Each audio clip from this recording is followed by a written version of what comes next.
Mudah-mudahan sekarang semuanya sudah bisa langsung masuk ya dalam room-nya. Baik.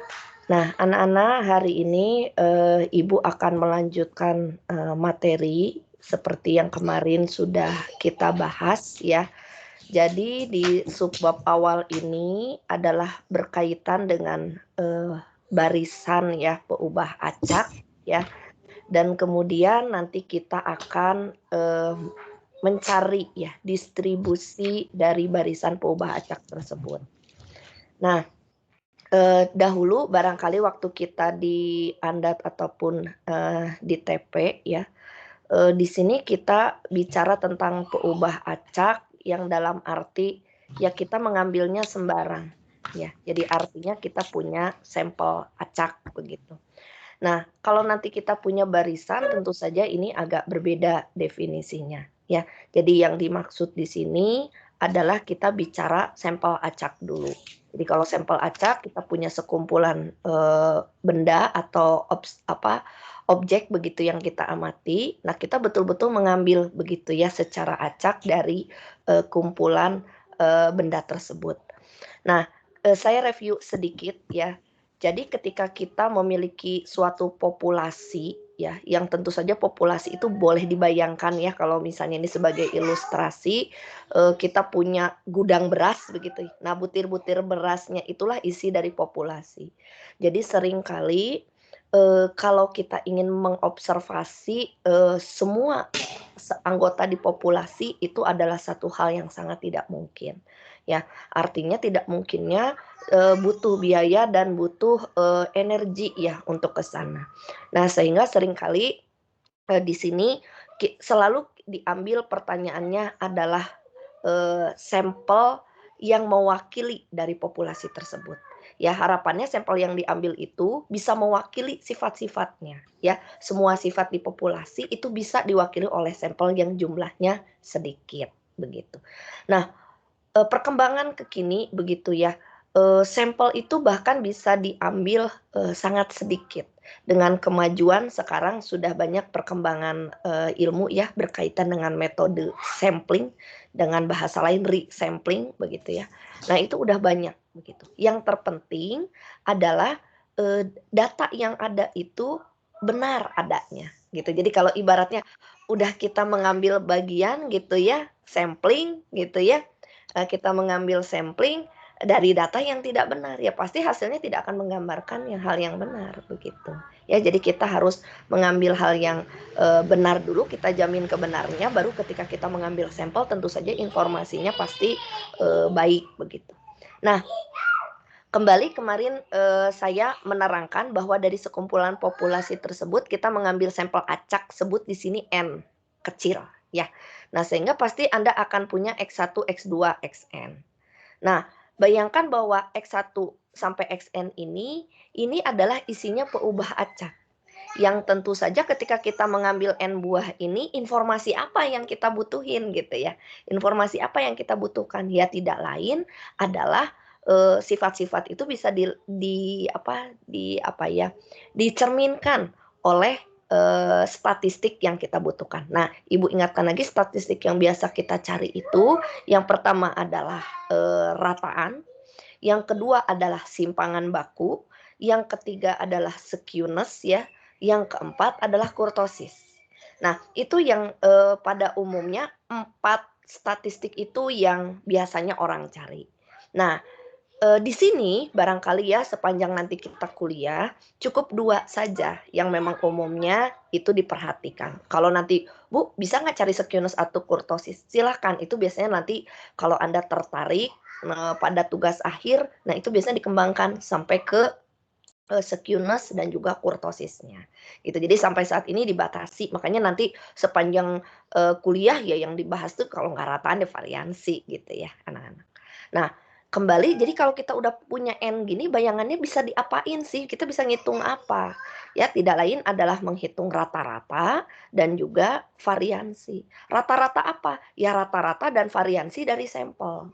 Nah, biasanya kalau secara simbol nih ya kan kalau di matematika ya agak agak sudah pakemnya begitu ya, bahwa kalau misalnya di sini diketahui rataannya mu dan variansinya sigma kuadrat, nah ini menyatakan biasanya dia populasinya, gitu, ya simbol ini.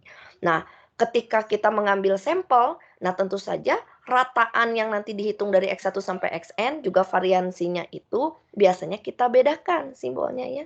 Jadi untuk menghitung rataan biasanya diwakili oleh X bar, nah ini nomor 1 X bar. Yang kedua kalau variansi nanti disimbolkan dengan S kuadrat anak-anak. Nah, S kuadrat itu yang kalau tidak salah kan rumusnya adalah 1/n kurang 1 gitu ya. Terus dikalikan dengan jumlahan XI min X bar dikuadratkan. Ya, jadi sesuai dengan bentuk kuadrat ini, memang dia adalah XI kurangi X bar dikuadratkan begitu. Nah, kemudian dari sini begitu ya, kemarin kita sudah mencari bagaimana rata-rata dan variansi dari X bar ya. Jadi kalau kita lihat di sini kemarin barangkali nanti ini saya agak rubah redaksinya sedikit ya. Jadi keperluan kita adalah mengamati bagaimana distribusi dari X bar ini. Nah, X bar itu apa? Kemarin itu 1/n dikalikan sigma XI. Nah, baru kita cari ekspektasi dari X barnya dan juga variansi dari X barnya. Jadi keperluannya adalah di yang kalimat kedua ya sebetulnya, ekspektasi X bar dan variansi X bar. Nah, di sini mungkin saya lengkapi dulu ya. Jadi di sini adalah bagian yang kedua, tidak lain adalah mencari variansi ya dari X barnya. Nah, jika dilihat ya kita bersyukur ya bahwa ekspektasi dari X barnya itu adalah tidak lain mu itu sendiri, yaitu tidak lain adalah rataan dari populasinya. Jadi mewakili lah ukuran pemusatannya letaknya sama di situ ya. Nah, variansi dari X barnya itu sesudah kita lakukan perhitungan seperti kemarin ternyata sigma kuadrat per n. Nah, dia bisa mendapatkan lebih kecil dibandingkan variansi populasinya. Apakah itu hal yang bagus, Bu? Nah, sekarang kedua nilai yang kita peroleh ini akan menjadi pertimbangan sifat penaksir yang nanti akan dibahas di subbab berikutnya ya. Bahwa apakah X bar ini cukup mewakili ya untuk rataan dari populasi? Nah, itu bisa kita lihat pertama ya dari sifat ketak biasannya. Nah, tak bias itu apa, Bu? Artinya tak bias itu tidak menceng. Bias itu artinya menceng ya. Jadi tepat. Nah, bisa dilihat dari ekspektasinya. Ekspektasi itu pemusatan atau harapan kita dari X bar itu ternyata mu itu sendiri. Nah, ini menyatakan bahwa pasti ini tak bias begitu. Nah, kedua variansinya ternyata dia sigma kuadrat dibagi n. Artinya dia lebih kecil daripada variansi si populasinya yang menyatakan bahwa nanti ini keluar sifat yang namanya efisien. Jadi kita ingin mendapatkan ya variansi dari taksiran si rata-ratanya itu memiliki variansi yang minimum. Nah, itu yang nanti terkandung di dalam sifat yang kedua. Sifat pertama tak bias, sifat kedua itu adalah efisien. Nah, kedua sifat tersebut tak bias dan efisien akan bergabung ya menjadi satu kesimpulan bahwa nanti taksiran kita itu bersifat the best estimator ya, sering disingkatnya BLUE lah ya, best linear unbiased estimation gitu ya. Jadi untuk menjadi the best tidak hanya tepat aja gitu ya, tapi ini variansi atau penyebarannya kesalahannya juga minimum gitu ya. Jadi kalau boleh diibaratkan kalian akan jadi the best kalau gimana? Nah, kalian kan punya 8 semester nanti sampai ke depan. Nah, jadi dikatakan dia itu the best jika begitu ya targetnya selalu sesuai begitu. Jadi misalnya pengen IPK-nya rata-ratanya pokoknya pengen 3,5, selalu di 3,5 gitu misalnya ya.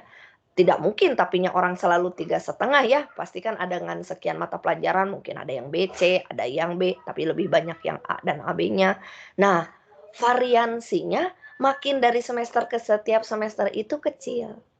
Kan bisa aja ya orang karena ada satu permasalahan pribadi misalnya, aduh pas di tingkat 3 betul-betul anjlok gitu ya. Anjlok itu misalnya 3,2 padahal biasanya kamu sekitar 3,6, 3,5, 3,4, 3,5, 3,6 nah gitu ya. Nah, tiba-tiba anjlok begitu. Nah, itu kan bisa mempengaruhi tadi variansi. Jadi dibilang the best itu stabil lah kalau boleh dibilang ya kalau kita bicara variansi. Nah, itu jadi tolong Ibu perjelas lagi, kemarin kan ada yang bertanya, "Bu, saya masih bisa nggak bedain si populasi sama sampel?" Jadi kalau nanti sampel, biasanya ini sudah diwakili, dengan X bar begitu ya, dan juga dengan S kuadrat, begitu. Nah, ini kemarin, Ibu menyampaikan untuk kasus khusus jika misalnya memang distribusinya diketahui yaitu normal, Anda, review lagi ya, ketika bicara normal. Nah, selalu bahwa kita bisa membentuk suatu peubah acak baru yang namanya Z, di mana Z ini disebut peubah acak normal baku. Kenapa disebut normal baku? Karena semacam kayak kita pusatkan. X barnya itu kita kurangi mu, di mana mu ini apa? Yaitu mu ini adalah ekspektasi ya dari X bar. Nah, dibagi dengan apa ini standar deviasi dari X bar. Nah, dengan kata lain, ini kenapa Bu tiba-tiba rumusnya seperti ini? Nah, ini tentu saja berasal dari teori suatu teori limit pusat di mana boleh Ibu tuliskan kayak begini dulu ya, anak-anak. Biar memperjelas ya, dari mana tiba-tiba kok mu, Bu. Nah, seperti ini. Kemudian Ibu akarkan ya, rumusnya kalau tidak salah kan ini standar deviasi. Jadi variansi dari X bar. Ini Ibu hapus. Cut ya. Nah, ini dari teori ini ya, sesuatu statistik dikurangi ekspektasinya dibagi dengan akar variansi dari statistik tersebut, maka dia akan berdistribusi normal baku. Nah, kita tinggal ganti dari mana? Kan tadi udah dicari ekspektasi X bar itu adalah mu dan variansi X bar itu adalah akar dari ini berarti sigmanya keluar ya Anda ya, sigma per akar N. Nah, inilah nanti dia akan berdistribusi normal, rata-ratanya karena terpusatkan karena dikurangi ini ya, jadi 0 dan variansinya 1. Jadi nilai Z ini kalau Anda bayangkan karena tengah-tengahnya 0, gitu pasti nilainya akan pernah mendapatkan nilai positif dan juga nilai yang negatif, tapi tidak lebih dari angka di sini 1 begitu ya. Nah, maka dengan statistik baru ini yaitu Z yang dibakukan ya akan kita buktikan gitu. Bagaimanakah distribusi dari Z ini? Bagaimanakah distribusi dari normal baku itu jika diketahui si X-nya itu berdistribusi normal. Nah, feeling kita pasti normal lagi gitu ya, anak-anak pasti normal lagi. Nah, tapi bagaimana variansi dan rataan dan variansinya?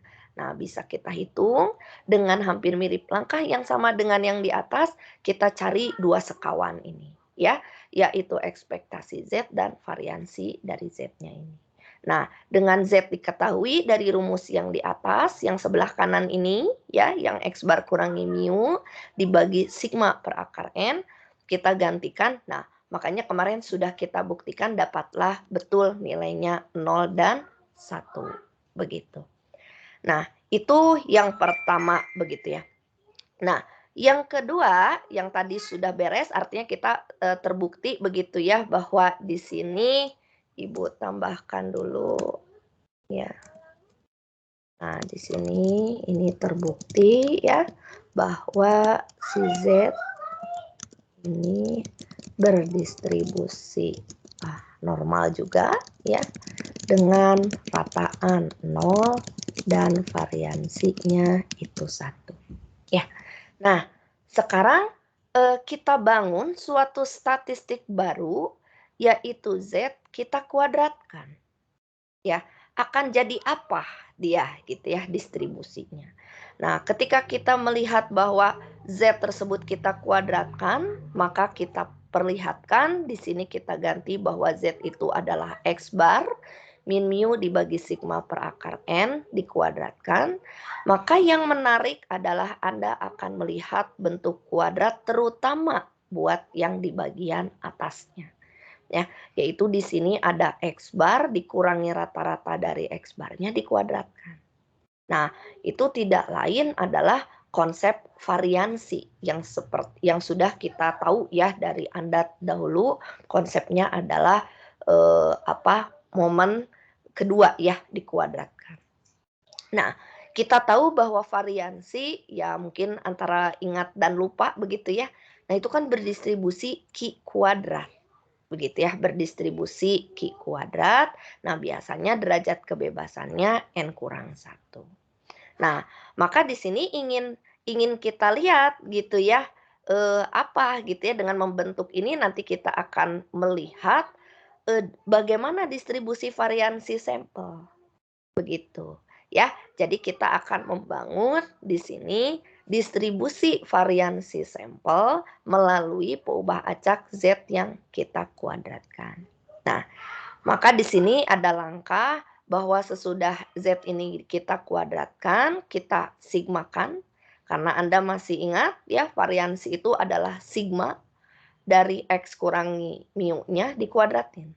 Ada sigmanya, ada penjumlahannya. Maka kita kenakan di sini penjumlahannya.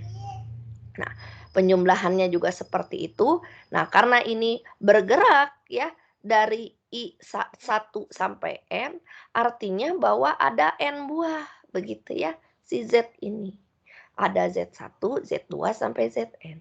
Nah, maka yang tadinya dia berdistribusi Q kuadrat berderajat 1, karena memang hanya ada satu buah, yaitu X bar, begitu. Nah, maka ketika kita perbanyak menjadi N, dia derajat kebebasannya menjadi M, begitu ya. Dengan di sini ZI ini saling bebas. Nah, ini akan menjadi modal buat kita mencari variansi sampel. Nah, apa itu variansi sampel? Nah, seperti yang saya bilang bahwa variansi sampel itu adalah S kuadrat, di mana S kuadrat ini ya.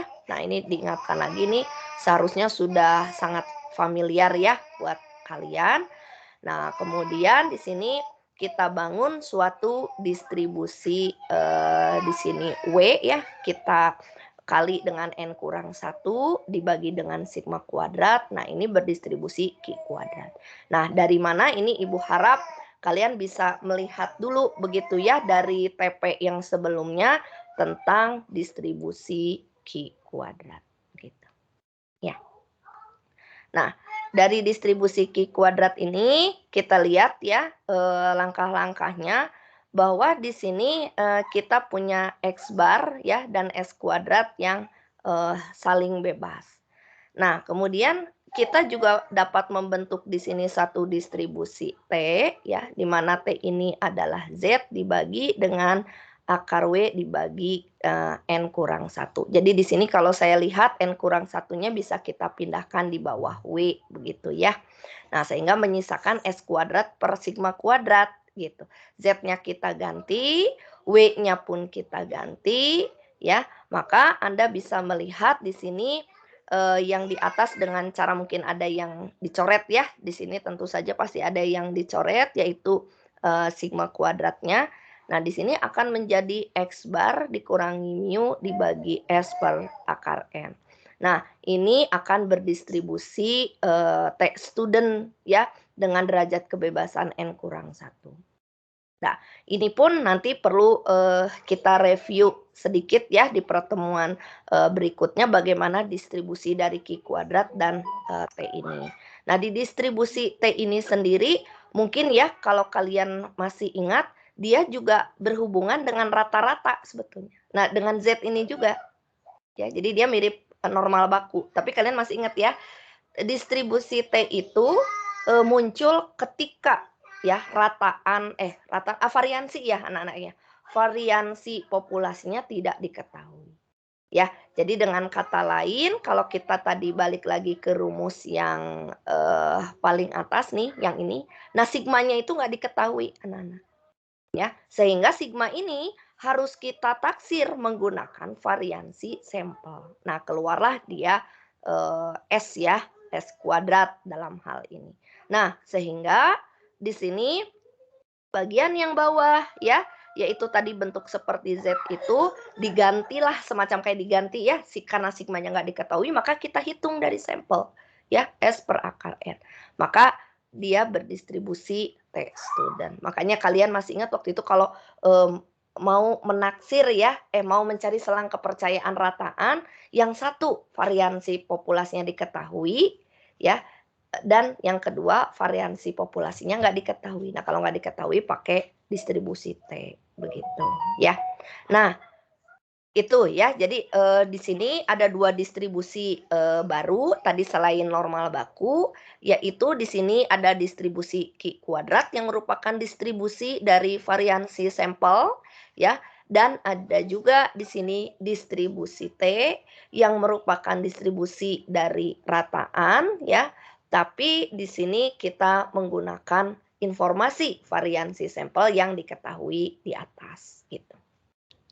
Nah, sekarang yang berikutnya, misalkan kita punya peubah acak W1 dan W2 ya. Nah, W1 dan W2 ini itu kalau kita lihat adalah semacam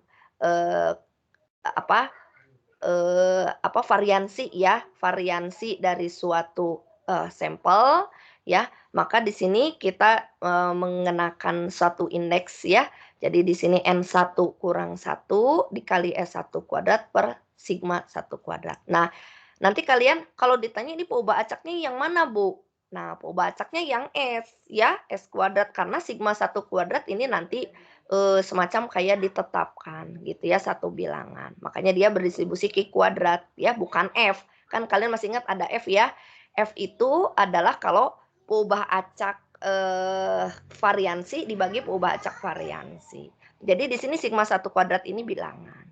Nah, W2 pun kita bangun, jadi kita ambil dua peubah acak ya. Di sini N2 kurang 1 kali S2 kuadrat dibagi sigma 2 kuadrat ya. Dan ini saling bebas. Nah, maka apa yang terjadi? Maka kita bisa membentuk peubah acak baru, yaitu F, di mana F itu adalah W1 per N1 kurang 1 ya. Jadi N1 kurang 1-nya dipindahin ke menjadi penyebut ya buat W1. N2 kurang 1-nya juga penyebut bagi W2 ya. Nah, maka di sini diperoleh semacam kayak kita punya peubah acak baru ya.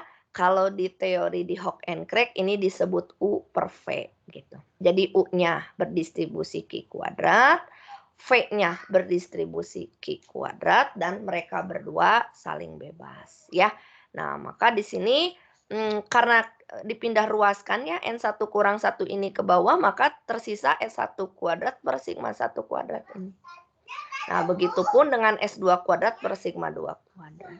Nah, ini ada bunyi teoremanya bahwa kalau kita membagi dua peubah acak yang masing-masing berdistribusi Q kuadrat dan saling bebas, nah maka kita akan membentuk distribusi Fisher ya, dengan derajat kebebasan N1 kurang 1 dan N2 kurang 2. Nah, jadi kesimpulan dari yang tadi sudah diterangkan, review sedikit tentang 4 distribusi yang sudah kita kenal ya, yaitu tadi apa? Normal kuadrat.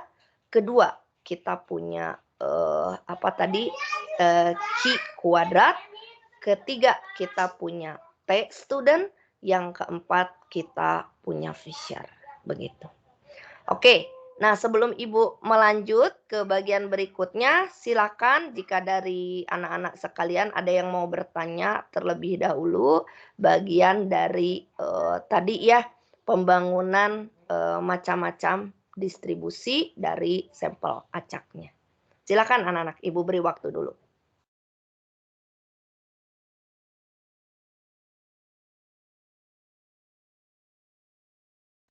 Ada yang mau bertanya?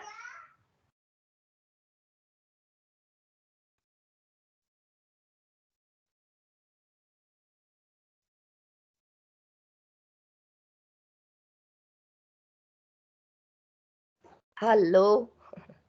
Anak-anak nggak tidur kan? Dari saya belum ada, Bu. Oh, Okta, silakan Okta. Oh, belum ada, Bu, dari saya. Oh, maksud kamu mah belum ada nanya gitu ya. Ya, belum ada nanya. Charlie, ada yang mau bertanya? Ada yang mau ditanyakan, Charlie? Enggak, Bu. Oke, belum. Ria Nurlita, itu yang ceria tuh profilnya. Ria, ada yang mau ditanyakan dulu, Ria? Tidak, Bu. Oke, kalau gitu Ibu yang nanya nih. Coba, mungkin ada yang bisa bantu dari Ibu ya. Mungkin cerita ya, bukan ditanya gimana lah. Cindy, lagi on, Cindy? Suaranya tes-tes. Cindy. Ya, Bu, hadir. Nah, Sin, ketika di TP mungkin ya sambil review sedikit, apakah sudah dibahas begitu ya bentuk beberapa distribusi lebih lengkap lagi dari 4 distribusi di atas atau enggak atau lupa, Sin?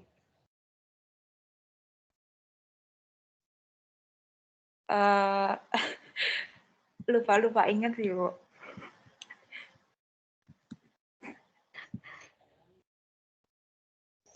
Apa yang diingat kira-kira, Cindy?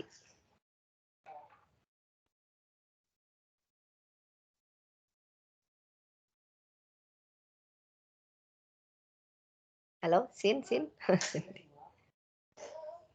biar nggak ngantuk ini Cindy ya, kuliah siang-siang nih ya. Godaannya adalah mengantuk. Ayo Cindy, bisa ceritakan Cindy?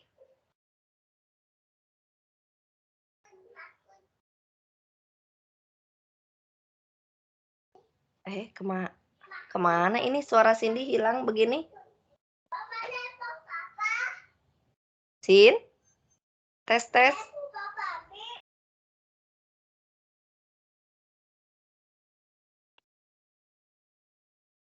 Kayaknya nggak on ya. Coba Alana.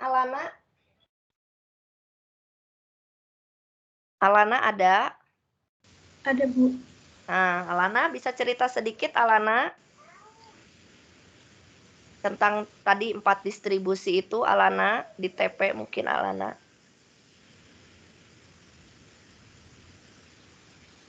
Cerita gimana, Bu? Maksudnya dibahas lebih lanjut enggak? Karena kalau Ibu agak loncat ya, anak-anak ya, Ibu kan ngajar Andat pernah ya. Tapi maksudnya TP-nya kan Ibu nggak tahu ya. Dijelaskan lebih lanjut enggak? Karena kalau di Andat, teringat sama Ibu sih nggak sampai detil ya, bentuk distribusinya, misalnya fungsi peluang dari distribusi T, dari F, dari Q kuadrat itu. Dibahas lagi nggak Alana di TP? Waktu TP kemarin sama Bu Duma dibahas sih, Bu, kayak penurunan rumusnya itu lumayan detail gitu kalau kemarin sama Bu Duma. Oke. Ya, jadi harapan Ibu, maksud Ibu tidak usah mengulang terlalu jelas ya, karena memang seharusnya di dalam teori peluang itu, karena di teori peluang itu membahas peluang-peluang tadi suatu peubah acak, pastinya setiap perwakilan ya, Ibu buka lagi slide-nya, dari setiap distribusi itu kan pasti ada fungsi peluangnya ya, anak-anak. Jadi Ibu nggak nyantumkan memang di sini. Ya, jadi Ibu hanya mereview bahwa dari sampel acak lalu kita membentuk peubah acak yang baru, ini terbentuk beberapa distribusi. Boleh kita rangkum di sini ada 4 distribusi yang Ibu ingatkan, begitu ya. Nah, jadi distribusi tadi ya kalau secara penurunan satu per satu, Ibu harapkan ya buka-buka lagi catatan lagi ya ketika kalian teori peluang. Karena untuk mendapatkan distribusi T student seperti ini kan baru dia berdistribusi T aja gitu ya. Fungsinya bagaimana kan tidak Ibu tuliskan di sini ya. Jadi artinya bahwa FT pasti ada bentuknya ya. Kemudian F dari si Fisher ini juga pasti ada bentuknya. Begitu ya, fungsi masing-masing yang kalau tidak salah kan agak rumit ya. T dan Fisher itu agak rumit begitu ya. Kalau normal kayak tadi normal untuk rataan dan Q kuadrat mungkin tidak terlalu sulit begitu ya, masih bisa kita ingat, tapi kalau T dan F Ibu rasa cukup panjang begitu ya. Nah, penurunannya pun kenapa begini, kenapa begitu, nah itu harus dibuka lagi dan itu seharusnya sudah dilalui ketika anak-anak semua di teori peluang begitu ya. Oke, nah nanti kalau misalnya masih ada pertanyaan silahkan masih bisa ditanyakan dan mungkin nanti juga bisa kita review ketika kita latihan begitu. Nah, yang berikutnya Ibu akan masuk ke statistik terurut ya. Nah, jadi statistik terurut ini merupakan statistik yang berasal dari peubah acak yang diurutkan. Ya, jadi bayangkan bahwa kita tadi punya X1, X2 sampai Xn begitu ya.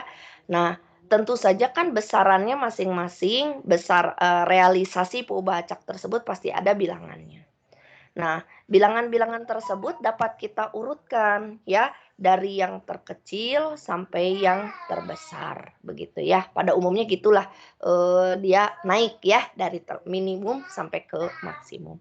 Nah, dari urutan tersebut tentu saja secara di statistika itu terkenal yang namanya ya ukuran pemusatan. Nah, ukuran pemusatan itu kan tidak hanya min, median dan modus ya.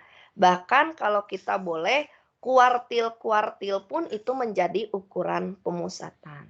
Ya, jadi di manakah data kita terpusat secara 25%? Di manakah data kita terpusat secara 50%? Di manakah data kita terpusat sebanyak 75%?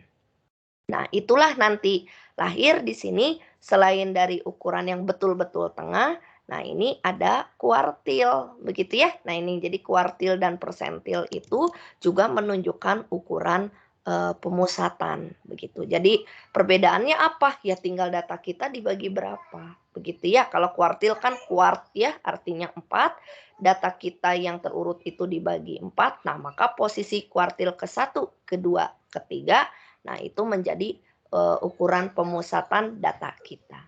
Nah, persentil ini karena persen, ya tentu saja kalau persen ya bayangan kita datanya nggak bisa 10 dong ya, gitu. Data kita adalah sekitar 100 minimal. Begitu ya. Nah, baru kita bisa mencari persentil. Ya. Nah, makanya di sini dijelaskan ingin tahu pusat-pusat data, begitu ya. Nah, statistik terurut tadi, baik min, median, kuartil, dan persentil ini dapat diketahui, begitu ya, distribusinya. Nah, melalui informasi distribusi inilah, ya, rataan dapat ditentukan. Ya, begitupun dengan peluang besar kecilnya terhadap rataan, begitu ya. Nah, jadi kalau selama ini seperti tadi kita di atas kan kita mencarinya distribusi dari X bar ya. Anda tahu kan X bar itu rata-rata gitu. Jelas min lah bahasa kata lainnya. Tapi kan min tidak terurut ya. Anak-anak bisa diwakili oleh apa yang lebih kokoh, enggak tergantung pada pencilan, itu adalah median ya. Nah,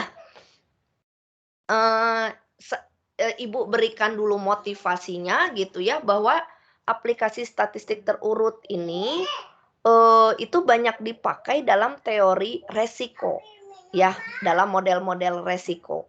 Nah, kenapa?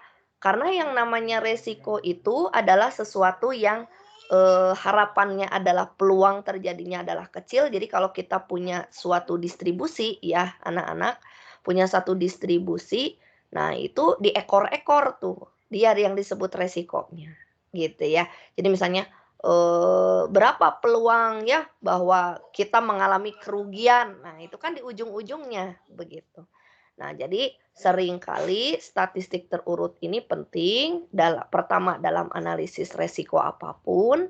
Nah, kemudian yang kedua misalnya di masih di bidang resiko dan finance ya. Nah, itu penentuan VAR disebutnya. Nah, ini VAR ya, Ibu sebut di sini value at risk ya, yang menggunakan kuantil. Jadi misalnya dia sampai persentil ke 99 atau 95 gitu ya. Nah itu resikonya, peluangnya berapa terjadi resiko gitu ya. Nah lebih luas lagi kalau di bidang ini ya, di bidang Ibu pernah punya mahasiswi bimbingan gitu, dia menganalisis customer begitu ya. Nah dia mensegmentasi nih, ngebagi mengurutkan customer dari mulai yang paling loyal sampai nggak loyal. Nah kemudian dia memakai yang namanya kuintil. Kuintilnya lucu gitu ya, kalau kuartil kan dibagi 4, nah kuintil itu dibagi 5 kalau nggak salah ya, jadi disegmentasi. Nah nanti dia bisa terlihat berapa persen dia jadi ibaratnya customer yang loyal itu berapa persen. Kalau customer nggak loyal harus dikasih apa, jadi mungkin harus dikasih biaya tambahan buat iklan gitu ya, mengiklan. Nah disitulah menariknya gitu ya, analisis ini tuh ternyata bisa terpakai melalui statistik terurut begitu. Nah ini sebetulnya apa ya anak-anak ya, supaya memberikan gambaran sih kepada kalian. Kan Ibu pernah bilang dari awal, ini teh abstrak kuliahnya, tapi abstrak juga harus bisa kita realisasikan begitu ya dalam kehidupan kita sehari-hari. Nah ini yang Ibu pernah merasakan betul-betul yang pembagian segmentasi pasar dengan kuintil itu begitu ya.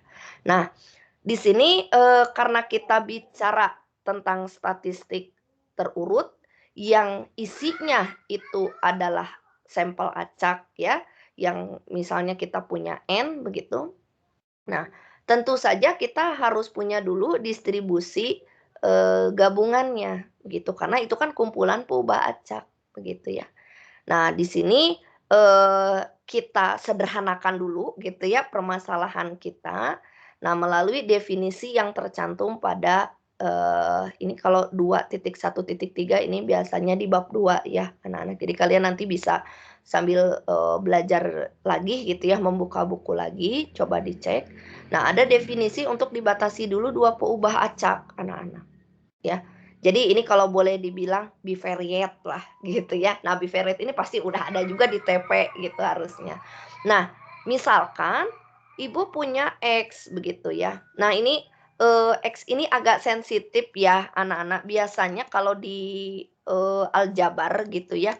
Nah ini nulis vektor itu miring dan bold. Iya nggak? Ada yang bisa memberikan pendapat anak-anak? Miring bold, ada yang ingat? Jeremy, ingat nggak Jeremy? Ya Bu, ingat Bu. Biasanya di bold kalau vektor. Bold kecil atau gede atau gimana? Biasanya di bold atau nggak dikasih bar di atasnya sih Bu. Oke, dikasih bar kayak panah ya, bukan bar Ya. sih, panah ya. Gitu. Kalau matriks jelas ya. Kalau matriks harus gimana Jeremy nulisnya? Ada kurungnya di luar. Oh, untuk anggotanya ya. Ya. Kalau simbol untuk matriksnya sendiri biasanya bagaimana nulisnya Jeremy? Saya kurang ingat Bu kalau itu. Oh, vektor ingat. Masa matrik enggak Jeremy? Iya Bu. Oh, huruf besar di bold kalau nggak salah Bu. Iya, good. Ya, Jeremy ya. Biasanya tegak, tebal. Nah, hal-hal itu anak-anak ya, maaf ya, mata kuliah yang kalian ambil itu nggak terpisah-pisah menurut Ibu, ya.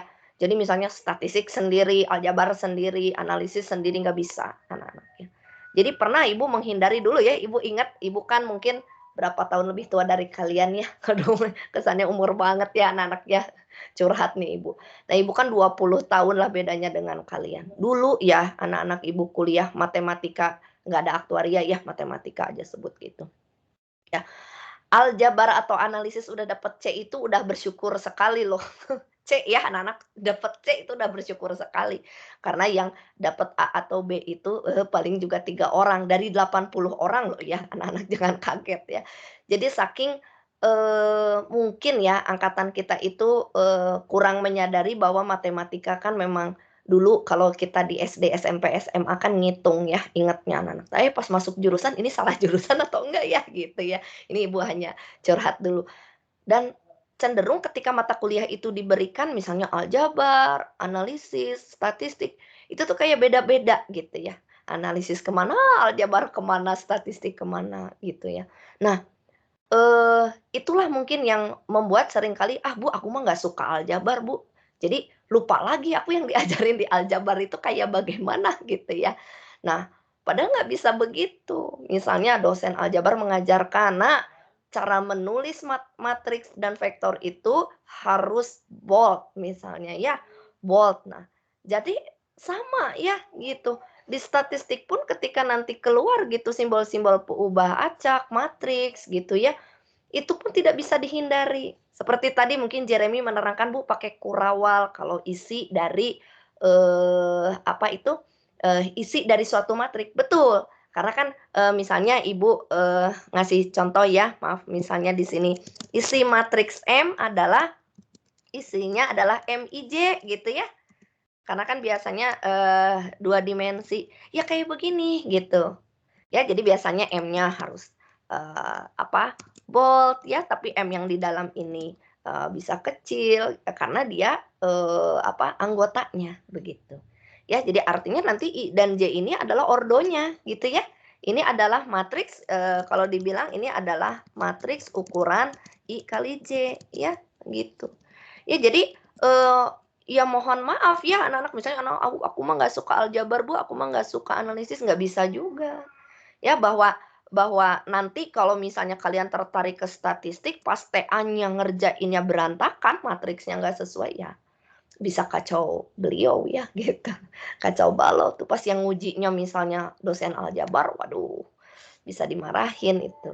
Ya, jadi bahwa, cara penulisan misalnya di sini Ibu tulis sebagai vektor ya, biasanya dia miring, bold begitu ya.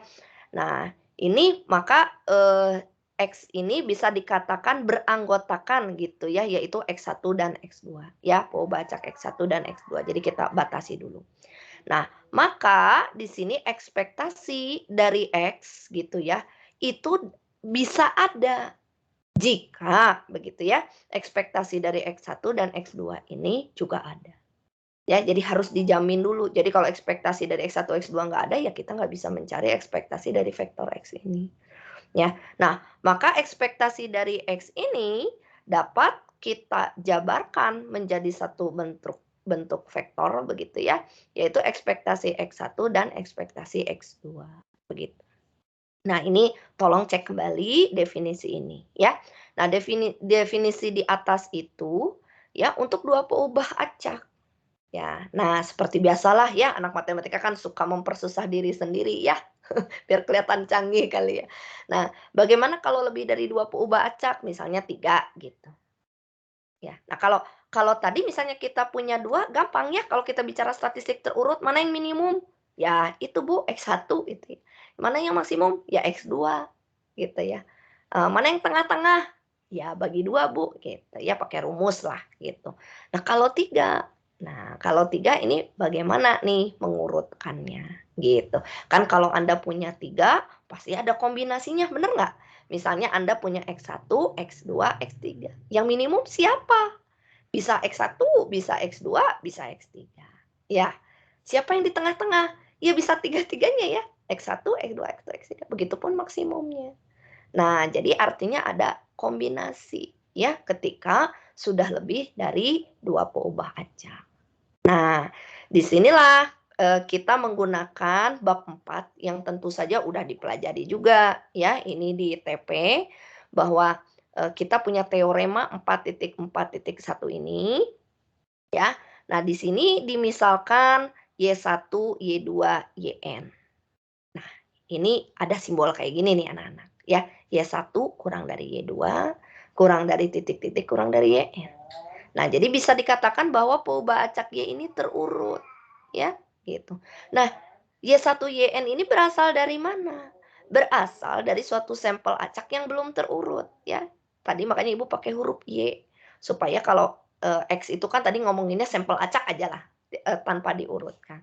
Nah, sesudah diurutin misalnya kita ya anggap aja misalnya itu eh, berat bola lah gitu ya, atau berat sesuatu yang berbentuk bola. Nah, kita kan kalau ngurutin kan pasti ngelihat dulu ya. Kalau secara algoritma sih X1 bandingin dengan X2, oh enggak, pindah dengan X3, oh enggak gitu ya. Nah, seperti itu. Ada algoritma, oh yang paling kecil. Nah, itu baru nanti kita taruh di Y1. Nah, jadi Y1 itu bisa kombinasi antara dari X1 sampai Xn. Yang paling kecil, yang paling minimum. Nah, si Y1, Y2, Yn ini diurutkan dari X1 sampai Xn yang berdistribusi ya, kontinu Fx ya pada suatu selang AB gitu. Nah, Fx ini nggak diketahui ya. Jadi kalau dibilang di sini ini kontinu aja. Kontinu itu bisa apa aja ya Bu? Ya bisa apa aja nanti. Nah, nanti ini kita pakai nih nanti kalau di dalam latihan ya. Nanti baru Ibu masukin, gimana kalau eksponensial? Ayo, Y1-nya eksponensial juga enggak? Yn-nya eksponensial juga enggak? Nanti ganti ya, enggak eksponen. Normal gitu ya. Nah, nanti Y1 normal juga enggak ya Bu? Yn normal juga enggak ya Bu? Nah, gitu ya. Jadi di sini diperumum dulu ya dalam teorema ini. Nah, dia berdistribusi kontinu yaitu Fx ya, jelas pasti punya fungsinya yang mudah-mudahan kita hafal ya di dalam kepala kita pada selang AB. Nah, maka kita bisa membentuk fungsi kepadatan peluang gabungan. Bu, kenapa gabungan? Kan Y1 sampai Yn peubah acak. Gitu. Kalau kita punya peubah acak di sini, nah maka pasti fungsi peluangnya adalah fungsi peluang gabungan, begitu ya. Nah, maka di sini fungsi peluang gabungan dari Y1 sampai Yn adalah ya kita jangan pakai huruf F lagi ya, anak-anak. Pakai huruf yang lain deh fungsinya gitu ya biar nggak ketuker gitu. Kita akan pakai huruf G gitu ya, yaitu di sini G dari Y1, Y2, Yn. Bu, kenapa nulisnya gitu? Kan gabungan. Ya kalau gabungan semuanya masuk di dalam sini. Nah, tolong dicek lagi di teorema 4.4, ini berarti bab 4 di TP ya. Nah, dia adalah N faktorial dikalikan fungsi ya, peluang dari Y1, fungsi peluang dari Y2, fungsi peluang dari Yn. Nah, dengan Y1 sampai Yn ini ya, yang tadi diurutin, ya gara-gara X-nya ada di antara AB, ya pasti Y-nya juga di antara AB. Nah, maka ditulis dia Y1 sampai Yn yang udah terurut di antara A dan B, gitu ya. Nah, untuk di tempat lainnya yang kita nggak tahu nanti bentuknya seperti apa, dianggap aja peluangnya adalah 0. Begitu. Nah, ini adalah bunyi teoremanya. Bu, buat apa Bu nanti teorema ini? Nah, teorema ini nanti bisa kita pakai anak-anak ketika ya nanti misalnya diketahui. Oh, kayak tadi ya, fungsi kontinunya ini itu adalah eksponensial misalnya. Nah, fungsi peluang eksponensial udah hafal belum? Harus udah hafal. Ya, misalnya lambda dikali E pangkat min lambda X misalnya. Nah, itu nanti akan kita pakai di sini, anak-anak ya, di perkalian rumus ini. Begitu.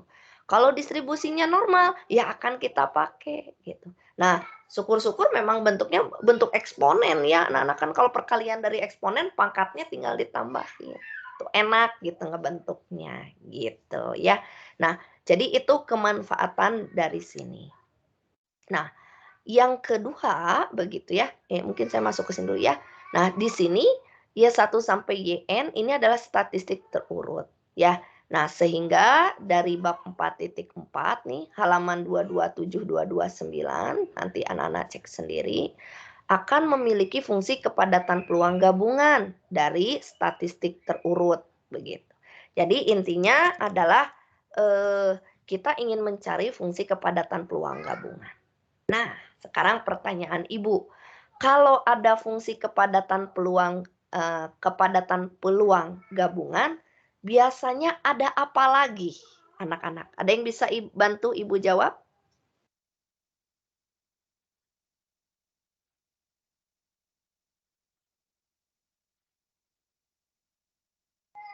Sultan, Bimo mungkin?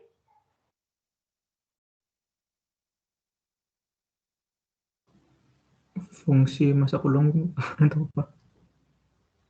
Fungsi masa peluang. Kalau fungsi masa peluang sama nggak dengan fungsi kepadatan peluang? Sultan. Sama nggak Sultan? Bentar, Gimana Sultan? bentar, saya lupa mana yang hasil integral, mana yang bukan. Oh tapi ingatnya ada integralnya gitu ya Sultan ya? Ya, ya antara Nah, itu. FKP atau FMP yang pakai integral? Nggak inget ya singkatan ya Sultan ya? Maksud Ibu gini dulu Sultan, makhluk yang sama nggak FKP dan FMP?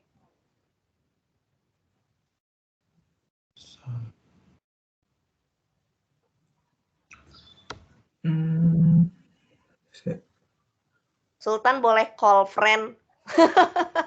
Harusnya sama. Sultan mau Sama call ya? siapa? Okta jangan ketawa Okta. Yang satunya itu kumulatif ya? Bentar. Oh yang satunya kumulatif, yang mana? Bukan, maksudnya ada yang gabungan dari fungsi-fungsi. Kumulatif. Kumulatif mungkin lebih ke fungsi distribusi ya Sultan ya. Sultan mau nunjuk siapa buat ngebantu Sultan? Okta bisa, Bu. Aduh Okta ini favorit Okta. Okta ngetawain. Sok Okta. Ya Bu. Tadi gimana Bu? Coba. Kan Ibu gini ya, kalau ada fungsi peluang gabungan tuh ya. Nah biasanya dia mengkaitkan ada apa lagi ya? Okta mungkin ada yang kalian ingat ya dari TP dulu kalau udah ada gabungan biasanya Marginal. ada apa lagi sih gitu ya. Marginal Bu. Masing. Nah, kalau marginal itu gimana Okta? Boleh diceritain, bukan rumusnya mungkin ya Okta ya, mungkin cerita dulu gimana sih emang kalau marginal itu? Dia tuh kayak menjelaskan tiap masing-masing pubacaknya gitu. Jadi masing-masing pubacaknya tuh punya fungsi marginal. Oke. Good ya, ada kata kunci baru nih ya. Jadi kalau kita tadi punya gabungan begitu ya, kan kebetulan tadi kita mau udah langsung banyak ya pubacaknya Y1, Y2, YN. Nah, kan gabungan, cara nulisnya juga tadi pakai koma-koma. Nah, pasti kan kita penasaran ya, kalau gabungan itu misalnya kita kompak, nah kalau masing-masingnya gimana ya gitu ya. Jadi misalnya nih Okta berteman dengan Sultan, berteman lagi tadi dengan siapa ya? Dengan yang cowok-cowok dulu deh. Jeremy dengan Vincent. Vincent lagi on Vincent? Ya. Nah, misalnya berempat nih. Nah, kalian tuh kompak gitu ya. Nah, tentu saja kan pasti distribusi gabungannya mungkin yang kelihatan sama orang lain, wah ini anak-anak berempat ini selalu satu geng gitu ya kemana-mana bareng. Nah tapi kan pasti setiap dari kalian gitu ya punya distribusi masing-masing dong ya. Jadi artinya Okta punya kehidupan sendiri ya, Sultan punya kehidupan sendiri, Jeremy pun begitu, Vincent juga begitu. Ya, punya distribusi masing-masing, punya kebiasaan masing-masing, punya latar belakang keluarga masing-masing, ya, punya mungkin kebiasaan belajar juga masing-masing. Kan boleh aja berteman, tapi misalnya, Okta mah A, Sultan mah C, pernah gitu kalian berteman? Jeremy B, Vincent B, C, gitu kan pasti pernah ya, gitu. Atau bertemannya dengan yang A semua ya, gitu. Kalau dulu sih Ibu berteman ada yang pinter banget, artinya kita bisa numpang diajarin ya. Kadang kita juga berteman sama yang sering ngulang terus sampai akhirnya kita lulus bareng 5 tahun gitu, ada ya. Nah, ya berteman bisa dari Sabang sampai Merauke kan ya gitu. Nah, cuma itu ya jadi betul sekali ya tadi Sultan mudah-mudahan menyimak ya. Jadi kata Okta bahwa kita punya marginal ya. Masing-masing itu punya distribusi. Nah, ketika kita sudah punya distribusi statistik terurutnya, Ibu malah jadi keluar nih. Ya, kita sudah punya distribusi gabungannya, begitu ya. Nah, maka kita bisa mencari distribusi marginalnya. Artinya masing-masing tadi kata Okta kuncinya. Ya. Nah, maka di sini Ibu lanjutkan ya. Akan dicari FKP dari YI. Nah, sebut aja ya jangan sama lagi atuh Bu, mending fungsi teh kayak kehabisan. Nah, tadi kan fungsi gabungannya udah G gitu ya. Nah, sekarang kita fungsi marginalnya sebut kita tulis dalam H gitu ya. Ini H, Y, I lah. Nah, kalau di diktat ini Ibu tulis sebagai F, Y, I begitu. Nanti ini Ibu cek lagi ya, takutnya Ibu juga suka nggak konsisten ini anak-anak ya. Nah, maka FKP dari statistik terurut, nah ini dituliskan dalam persamaan 4.4.2 halaman 229. Ya, nah ini dicek lagi. Nah ini persamaan ini Ibu malah masih dalam G ya, nanti Ibu perbaiki ya anak-anak ini. Kadang Ibu juga nggak konsisten, karena kadang dosen itu pas saling bicara gitu ya, jangan pakai huruf itu, jangan pakai huruf itu. Jadi aja Ibu kadang suka ngeganti tapi nggak konsisten, maaf ya anak-anak. Nah, maka di sini gitu ya. Nah, inilah distribusi apa tadi Ibu bilang marginalnya. Itu bentuknya adalah seperti ini. Ya. Nah, coba tolong kalau yang Hawk and Crack ada di hadapan kalian, tolong dicek ya halaman 229 ya. Sebentar. Dan tolong diperhatikan Ibu iklan dulu sebentar ya.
Udah ada yang lihat anak-anak di buku halaman 229?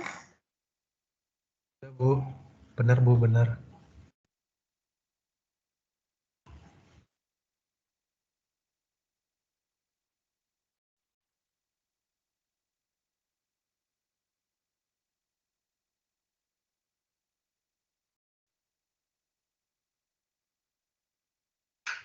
Nah, jadi ketika nanti kita punya peubah acak, misalnya tadi kan kita nanti kita coba ya, kalau kita punya 2 gimana, kita punya 3 gimana. Nah, kalau di sini itu kita punya sampai ke N ya. Nah, berarti fungsi kepadatan peluang dari suatu YK, Anda lihat K ini berarti kan nanti kita boleh mengurutkan ya. Apakah nanti kita punya, misalnya, Bu, saya mau mencari fungsi peluang dari data yang paling minimum. Nah, berarti kalau minimum, maka Y-nya akan menjadi Y berapa? Y1 ya, anak-anak ya. Berarti kita mencari fungsi G dari Y1. Kalau nanti Ibu minta, coba cari fungsi peluang dari statistik terurut maksimum. Nah, berarti Anda mencari YN. K-nya itu N. Kenapa, Bu? Karena kan tadi kita punya N. Gitu ya. Nah, kalau misalnya Ibu kita mencari statistik yang di tengah median ya. Nah, berarti nanti Anda mencari Y yang keberapa yang ada di tengah. Begitu. Nah, rumusannya itu ada di halaman 229 ini, yaitu bahwa semacam kayak tadi, saya menceritakan bahwa kalau kita punya 3, siapa yang paling minimum? Ya bisa Y1, bisa Y2, bisa X1, bisa X2, bisa X3. Kita nggak tahu. Nah, makanya itu terangkum dalam kombinasi. Ya, anak-anak perhatikan di sini. Nah, ini kombinasinya. Yaitu ada N faktorial ya, dibagi dengan K kurang 1 faktorial dikali N kurang K faktorial. Nah, ini adalah rumus kombinasi ya, semacam mengambil K min 1 banyaknya dari N buah. Begitu ya. Nah, jadi ini kombinasinya. Nah, dari kombinasi ini belum selesai. Kita kalikan karena Anda tahu bahwa fungsi marginal itu biasanya kan kalau dia kontinu diakarin terhadap lawan-lawannya. Ya, setuju ya anak-anak ya? Diintegralkan terhadap lawan-lawannya. Jadi kalau Ibu punya statistik X dan Y, Ibu mau mencari marginal dari X. Nah, berarti Ibu integralkan terhadap DY. Kalau Ibu mau mencari Y-nya, fungsi marginal dari Y-nya, Ibu integralkan terhadap X-nya. Gitu. Nah, di sini pun semacam itu. Nah, mungkin kan penurunannya ya bisa nanti kita lihat lagi di bab 4.4 ini ya. Nah, namun hasil akhirnya adalah seperti yang tadi, ada kombinasi, kemudian dikalikan dengan fungsi ya, ini adalah dari YK-nya, dikalikan dengan F besar. Nah, ini udah nggak boleh ketukar lagi nih Sultan yang tadi ya. Sultan kalau yang kumulatif itu yang F besar Sultan ya. Kalau F kecil itu fungsi peluang. Fungsi kumulatif atau Ya, Bu. fungsi distribusi kumulatif F besar Sultan ya. Jadi di sini F besar dari YK dikalikan K pangkat min 1 dikalikan semacam kayak lawannya ya, 1 kurangi FYK dipangkatkan N kurang 1. Jadi kalau mau dihafalin gitu ya, rumus ini tapi biasanya kami nggak nyuruh dihafalin sih, biasanya nanti di bagian bawah kalau ujian gitu ya, suka kami kasih si rumusnya biar kalian ya nggak ngapalin banget lah, kan maksudnya kasihan ya kalau ngapalin semua rumus diapalin ya repot gitu ya. Nah, jadi biasanya kami berikan. Nah, cuma yang menarik di sini ya kalau untuk dihafalin agak mudah anak-anak. Ya, makanya Ibu nyusunnya kayak begini. Ini K pangkat min 1 ya dari yang bagian bawah kombinasi ini. N kurangi K faktorial. Nah, ini menjadi pangkat buat yang lawannya ya dari 1 min F besarnya begitu. Nah, kemudian di sini yang menariknya adalah marginalnya ini adalah kombinasi ya anak-anak ya, kombinasi dari perkalian lah. Jadi ada maksud Ibu kok bukan kombinasi ya, maksudnya kombinasi itu gabungan ya, gabungan dari ada kombinasi pengambilan, kemudian ada F kecilnya, kemudian ada F besarnya, dan ada juga 1 kurangi F besarnya. Nah, ada yang tahu nggak? Kalau 1 dikurangi F besar disebut apa ya? Ada yang tahu? Distribusi kumulatifnya turun. Gimana? Lupa, Bu. Kenapa yang keras? Sama kayak distribusi kumulatif, cuman makin menurun gitu. Good. Ada namanya kah? Anda ingat? Lupa, Bu. Anak aktuaria mana nih? Ayo, ini Fungsi kampus kan ya sama aktuaria ya? Halo, Fungsi. anak aktu. Apa anak Fungsi aktuaria survival. mungkin? Pinter ya. Apa namanya? Survival ya, fungsi S.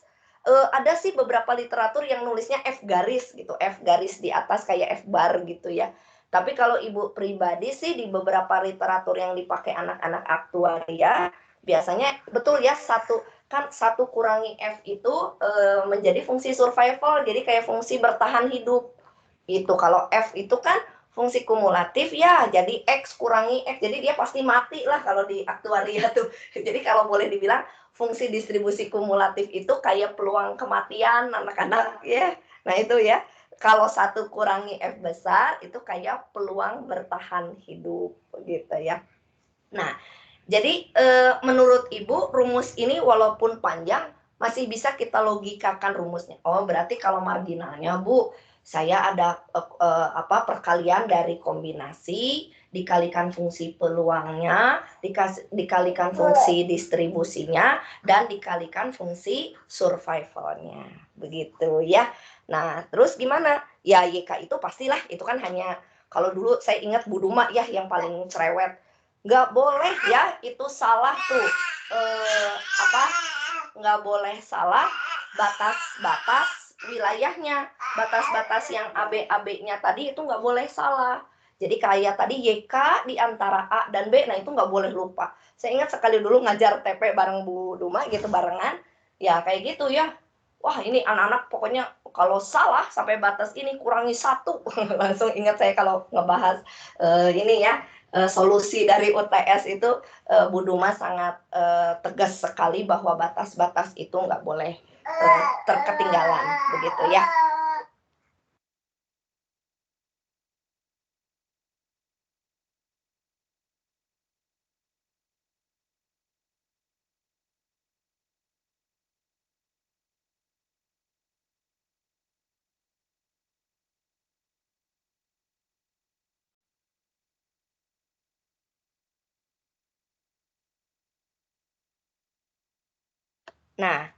Nah, anak-anak di sini ada suatu contoh ya, kalian silakan dulu baca. Nah, di sini ada 10 buah botol parfum ya. Kemudian dia berdistribusi seragam. Jadi udah dikasih tahu nih distribusinya seragam. Nah, artinya kalau kita punya 10 botol, kita punya X1, X2 sampai X10. Yang apa di sini? Ya terserah mau diukur apa. Oh, ternyata diukurnya adalah volumenya, begitu ya. Nah, volumenya ini diukur gitu ya. Kalau parfum mungkin mililiter ya, anak-anak ya biasanya. Nah, kemudian di sini dari volume-volume itu tentu saja kan setiap botol pasti punya kayak batasnya ya. Saya ngukurnya harus sampai leher botol misalnya. Nah, ada saja kalau ya yang Ibu tahu kalau orang jual parfum itu kan suka ada ininya ya toko parfumnya gitu. Nah, di toko parfum itu kan kadang manual ya anak-anak ya. Maksudnya botolnya siapa yang pernah ke toko parfum anak-anak? Ya, jadi itu kan orang suka gini ya. Sok silahkan milih botolnya mau yang mana, terus mau yang parfumnya wanginya yang kayak gimana gitu ya. Ibu pernah nganter dulu. Nah, terus dari sana kan biasanya dia manual tuh ya, masukinnya dari botol yang gede itu ya ke botol-botol yang kecil gitu sesuai dengan mililiternya. Nah, pasti kan ada kesalahan ya anak-anak. Tapi ya kesalahan itu jangan kebangetan dong ya gitu.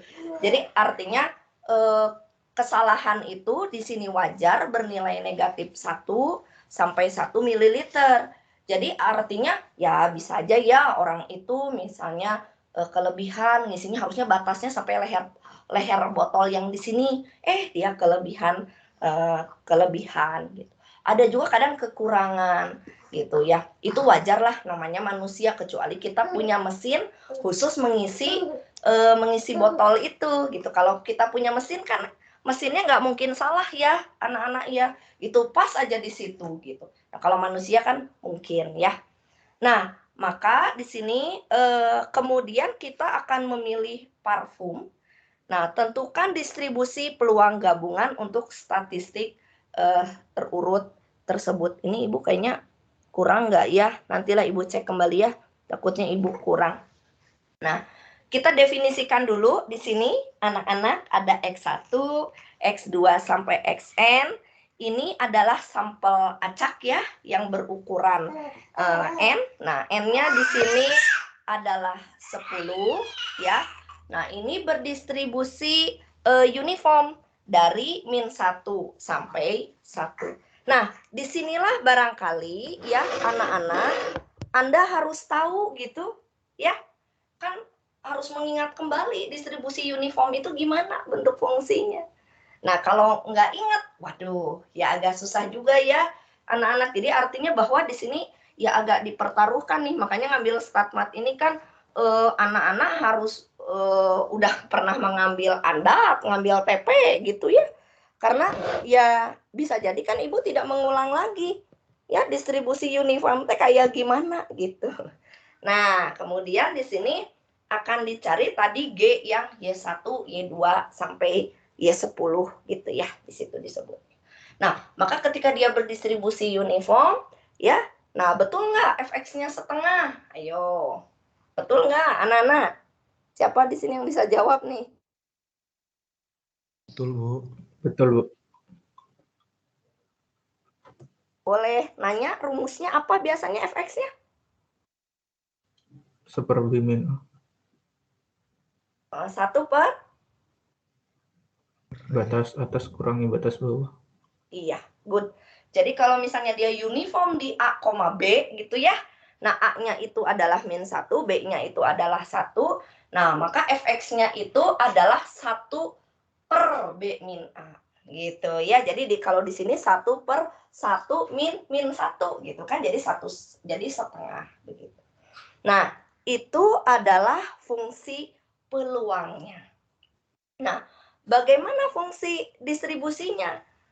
Kenapa Bu sekalian? Iya, karena nanti kita akan butuh rumus itu gitu ya buat mencari dalam hal ini marginalnya. Kita lihat dulu fungsi balik dulu ya. Nah, kalau dilihat dari fungsi apa itu? Fungsi gabungannya kita nggak perlu F besar ya, anak-anak ya. Anda perhatikan tuh yang di G, Y1, Y2, YN itu nggak perlu F besar. Tapi F besar itu perlu anak-anak buat yang di bagian bawah ya. Jadi ini sekalian aja dulu begitu ya digunakan. Jadi Anda perhatikan fx itu adalah setengah dan f besarnya gimana cara mencarinya? Ya tinggal Anda integralkan ya. Anda integralkan dari integral f kecilnya. Jadi integral dari setengah ya. Tentu saja integral dari konstanta kan x-nya keluar ya anak-anak ya. Jadi di sini adalah X per 2 kurang setengah. Nah, ini mohon dicek lagi ya.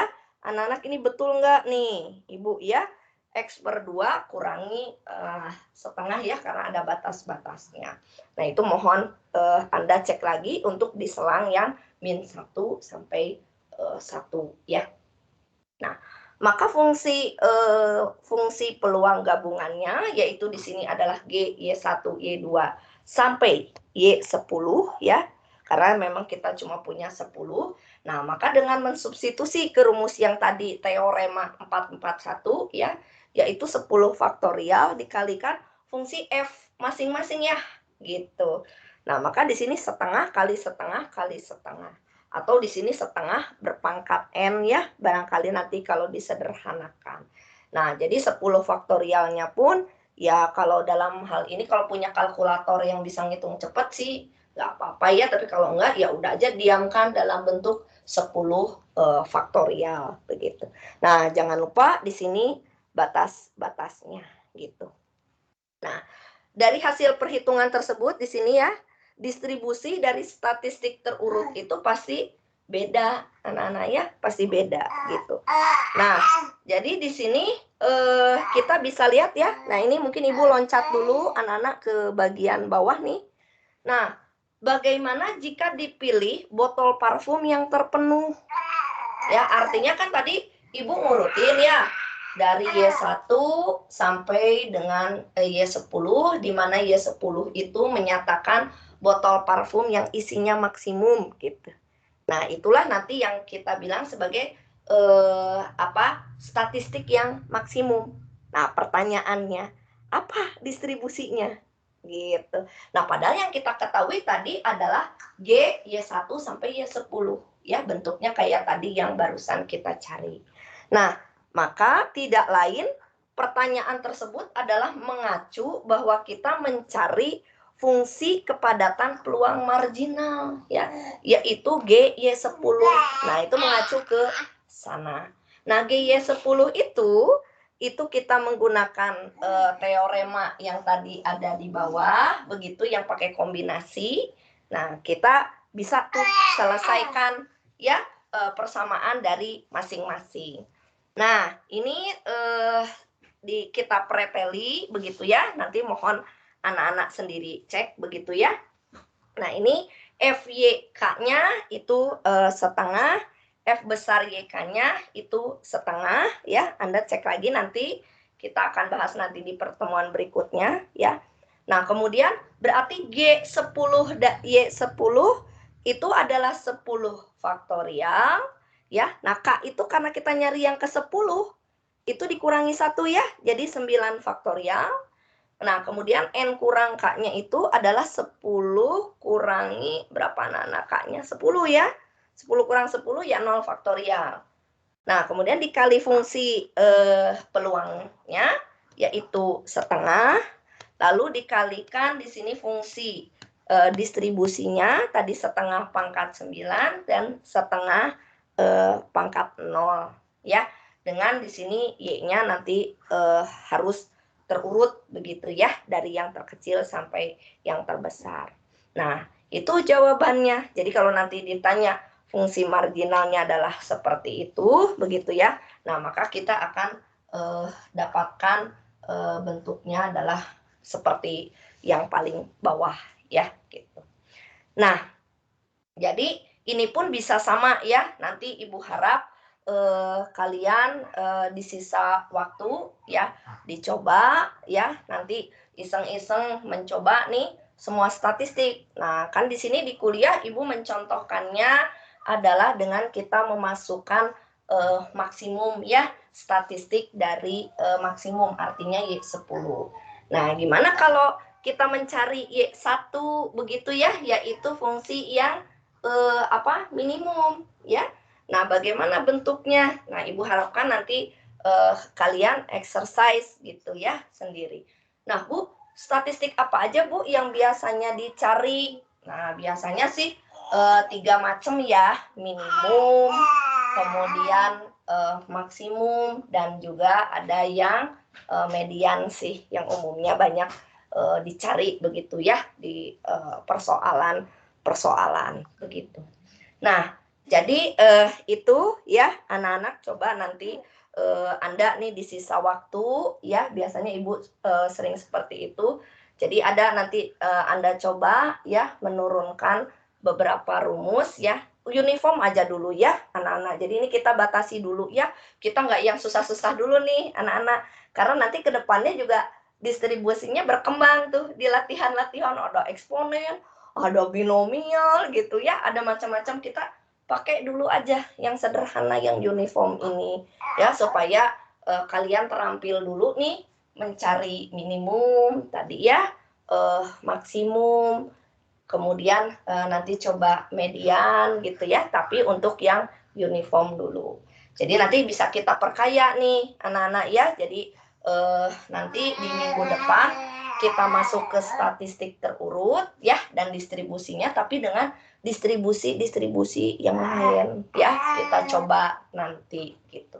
Nah, bahkan lebih jauh lagi anak-anak ya, lebih jauh lagi nanti kita kenalkan bagaimana kalau peubah acaknya itu agak dikombinasi gitu ya. Misalnya kombinasinya itu nanti misalnya dikalikan konstanta atau dikuadratkan. Nah, gimana distribusinya gitu. Nah, itu juga nanti menjadi pengembangan gitu ya anak-anak dari distribusi statistik terurut ini gitu. Nah, ada yang mau bertanya? Ibu persilahkan dulu, silahkan. Bu, sepertinya presensinya belum dibuka ya, Bu? Oh iya benar-benar. Aduh, makasih, sebentar ya, Ibu buka dulu ya. Jadi kalian belum absen ya. Maaf.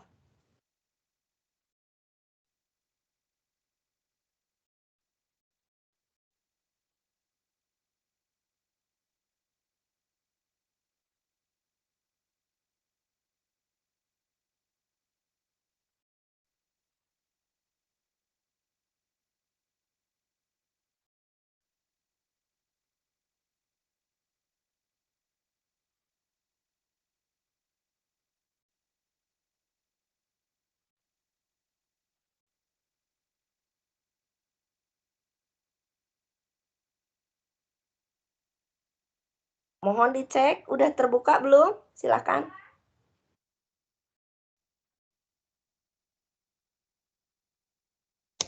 Sudah, Bu. Terima kasih. Makasih ya diingatkan tuh, Ibu suka lupa kayak gitu. Biasanya di awal suka Ibu buka gitu. Cuma kadang suka ada aja nggak tersimpan, nggak klik gitu ya. Silakan, ada yang mau bertanya dulu? Ini yang barusan ngingetin siapa? Ada yang mau nanya, sayang?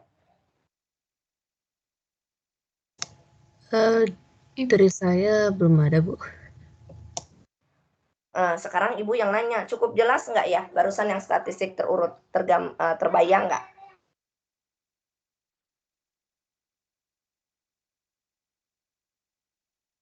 Halo, halo, tes. Cukup terbayangkah?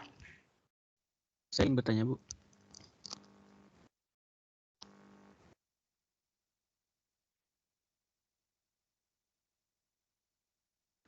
Ibu,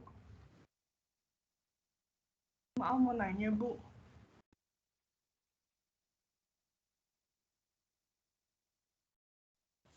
Andre, ada yang mau ditanyakan? Andre Gunawan? Aulia? Tidak, Bu. Ina? Jadi ada yang mau Tadi nanya. ada yang mau nanya, siapa tuh? Fauzan ya?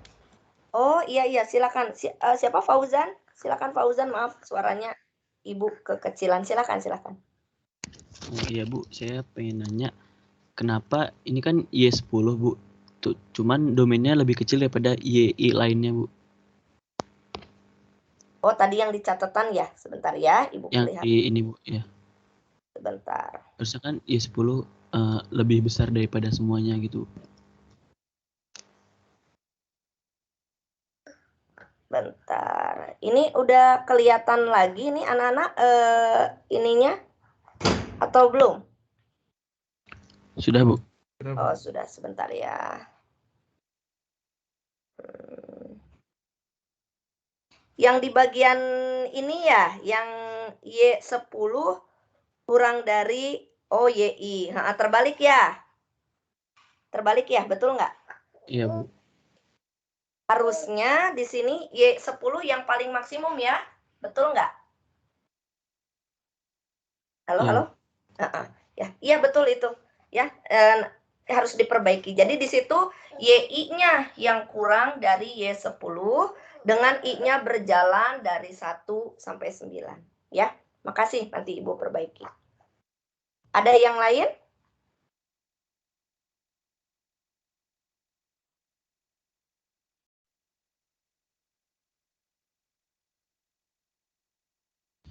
Bu,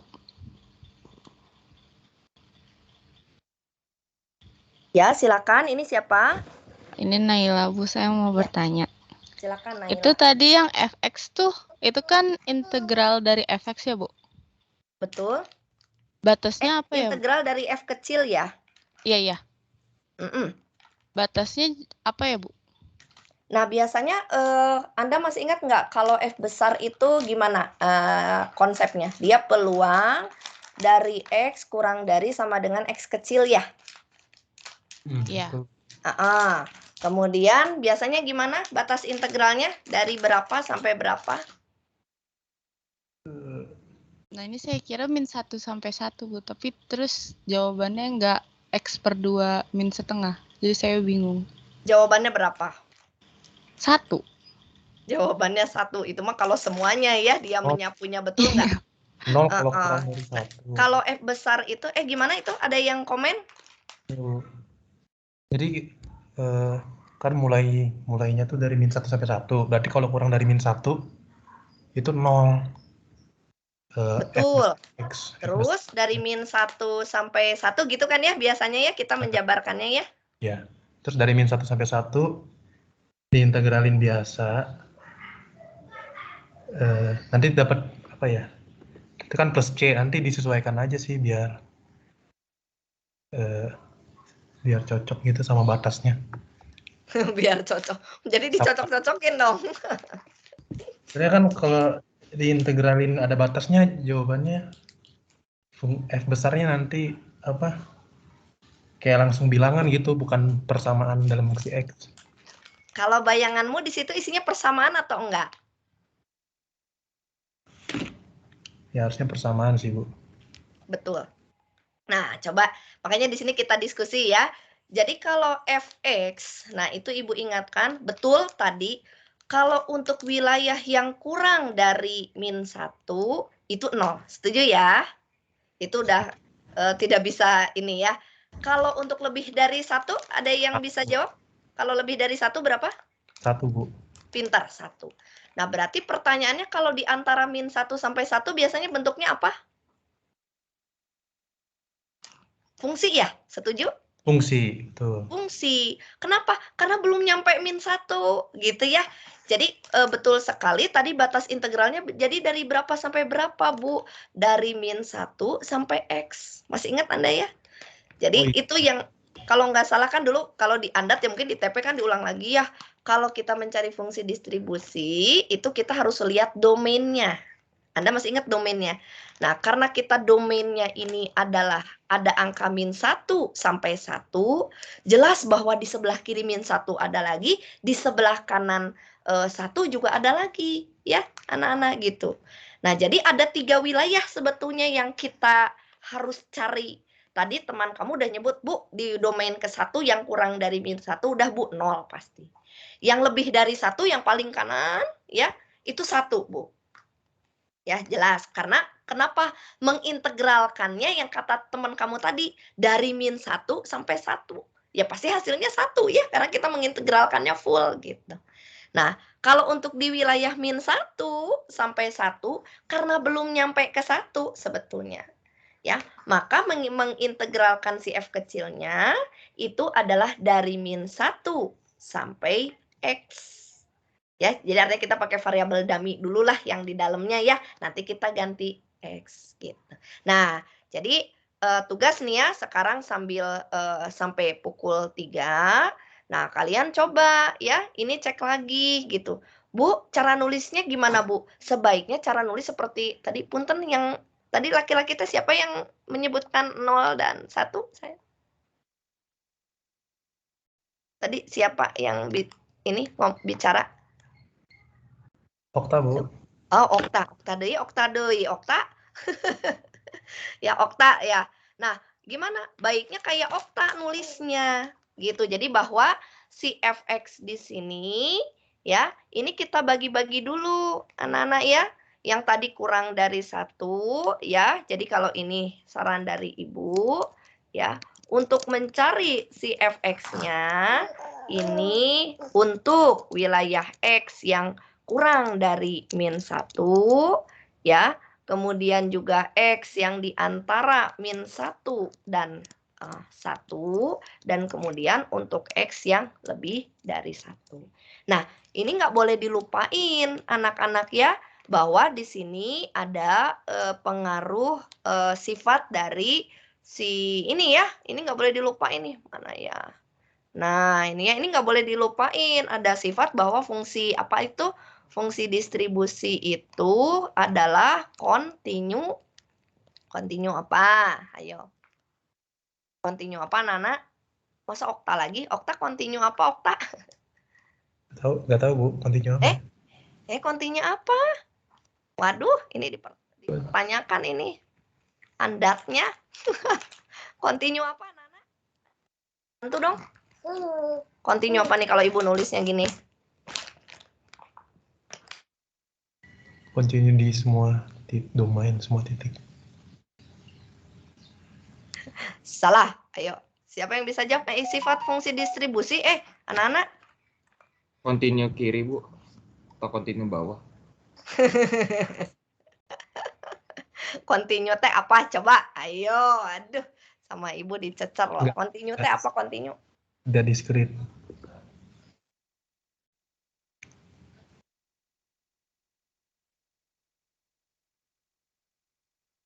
Continue itu kan diantaranya adalah di titik itu ada nilainya ya, gitu ya. Ya limit itu ya, pakai limit-limit lah ya gitu. Nah ini lihat anak-anak kalau Ibu datang dari kanan, nah ini ada nih nilainya ya di -1 ya.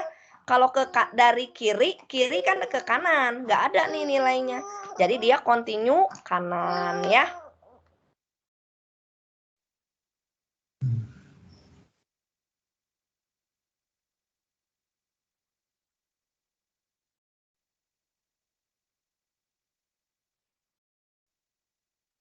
Nah, jadi itu ya, ingat-ingat lagi dong anak-anak ya, itu kontinu kanan ya. Jadi bahwa fungsi distribusi itu sifatnya adalah kontinu kanan.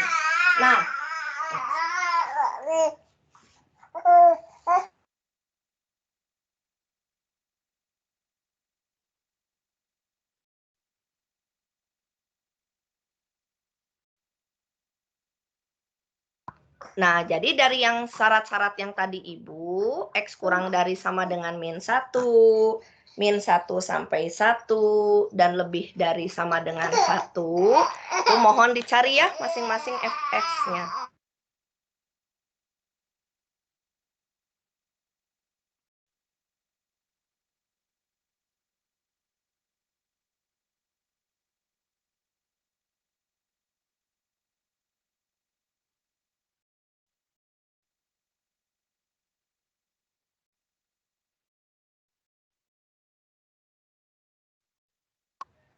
Nah, jadi tolong nanti ini menyisakan, tolong anak-anak cari di setiap wilayah itu, ya.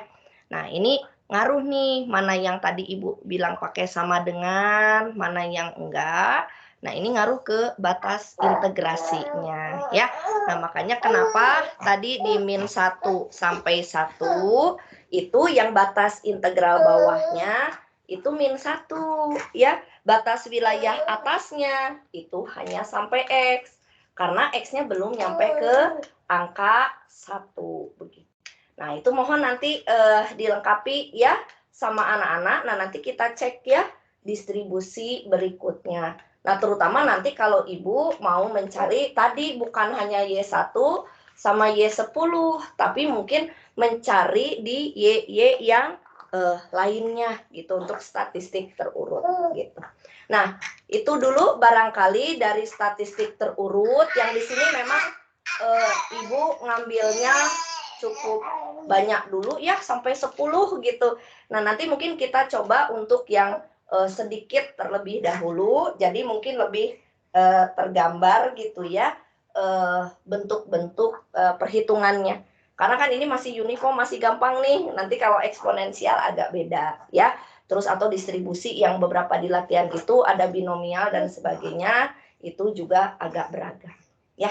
Nah, itu dulu. Nanti di minggu depan kita akan latihan ya anak-anak, pertama untuk mencari berbagai macam distribusi untuk statistik terurut ya. Dan nanti selain beragam distribusinya juga beragam statistik terurut apa yang kita cari tadi ya, minimum, maksimum, atau juga median gitu. Ya, itu dulu dari Ibu. Nanti pertanyaannya mohon ditampung terlebih dahulu, tapi yang lebih terpenting dicoba ya anak-anak supaya bisa terbayang tadi bagaimana Anda cara mencari distribusi dari statistik terurut.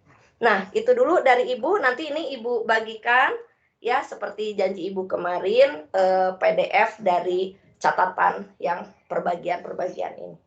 Baik, selamat siang semuanya. Assalamualaikum warahmatullahi wabarakatuh. Terima kasih, Ibu. Ya. Terima kasih, Bu. Terima kasih, Bu. Terima kasih, Bu.